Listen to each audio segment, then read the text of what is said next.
मुझे इस बात का बड़ा अफसोस होता है कि जब मैं घूमा करती थी तब यूट्यूब पर नहीं थी, तो कभी वीडियो ही नहीं बनाए, सिर्फ तस्वीरों पर ध्यान केंद्रित रहता था।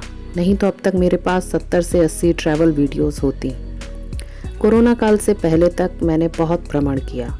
यूँ समझा जाए कि शादी के बाद से यानी 2004 से 2020 मार्च तक मैंने लगभग हर साल कई बार अनेकों यात्राएं की हैं, जिसमें उत्तर प्रदेश, उत्तराखंड, राजस्थान, मध्य प्रदेश, पंजाब, जम्मू कश्मीर, थोड़ा बहुत उड़ीसा और महाराष्ट्र राज्य शामिल हैं। कोरोना के बाद से घूमने की तलब पर थोड़ा अंकुश लग गया है। 2021 में बेटी के 10th क्लास में आने की वजह से भी अब कहीं निकलना नहीं होता। हो सकता है 2022 में उसके एग्ज़ाम के बाद कहीं जाने का प्रोग्राम बने। चलो ये तो वक्त ही बताएगा।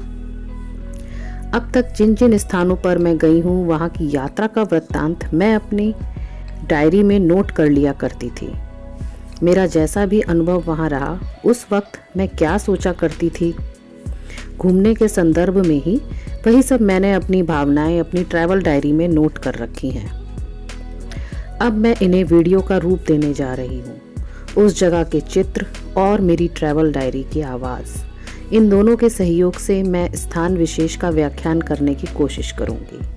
अपनी यात्रा के वृत्तांत का शुभारंभ करने से पहले एक दिलचस्प बात आपको बताती हूँ। बचपन से ही मैं अपने पैर के तलवे पर एक बड़ा काला तिल देखा करती थी और सोचती थी कि जिनके पैर के तलवे पर तिल होता है वह घूमता बहुत है।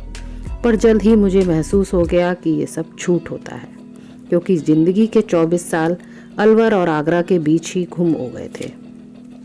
अलवर जहाँ मैं रहती थी और आगरा जहाँ मेरी नानी का घर था।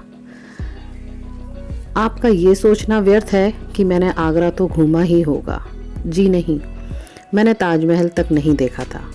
फाइनली 24वें बरस में मेरी आगरा ही शादी हो गई। दिन था 26 नवंबर 2004। आप यकीन नहीं करोगे, 5 दिसंबर 2004 को मैं ट्रेन से कश्मीर जा रही थी। सुना आपने, ट्रेन से। मेरे लिए ये सब एक सपने की तरह था। ट्रेन को मैंने ज़ोर देकर इसलिए बोला क्योंकि मैं ट्रेन में पहली बार बैठी थी। अलवर से आगरा की यात्रा तो रोडवेज बस ने ही पूरी कर दी थी, ट्रेन वो भी इतनी लंबी दूरी के लिए।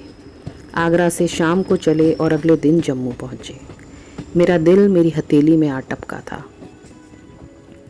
तो आने वाली वीडियो में मैं आपसे उन पलों को साझा करूँगी जहाँ जहाँ मेरा तिल मुझे ले गया। जी हाँ, तिल ने अपना असर दिखाना शुरू कर दिया था। मेरी नई ज़िंदगी की नई शुरुआत इस तरह होगी, ये कभी कल्पना भी नहीं की थी। तो देखिएगा ज़रूर ट्रैवल डायरी मेरी नज़र से।